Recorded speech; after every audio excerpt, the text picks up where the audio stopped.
বাগুন সহ নিত্য প্রয়োজনীয় প্রত্যেকটা জিনিসের দাম চড়া, অথচ পটল বিক্রি হচ্ছে 25 টাকা, ঢেঁড়স 40 টাকা, বেগুন 100 থেকে 105 টাকা, করলা 30 টাকা, অথচ আলুর দাম নিম্ন পর্যায়ে। খুচরা বিক্রি যদিও 25 টাকা, কিন্তু কোল্ড স্টোর বাজার সর্বনিম্নে দাঁড়িয়েছে 14 টাকা পাইকারি বাজার। তাও টাকা পাওয়া যাচ্ছে 2 থেকে 3 সপ্তাহের পর, যা এখন আলু মাথার ওপর বোঝা হয়ে দাঁড়িয়েছে।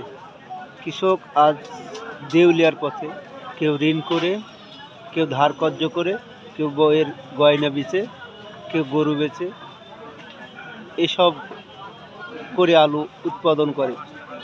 কৃষি উদ্যোক্তা অনেক এবারে ঝরে যাবে।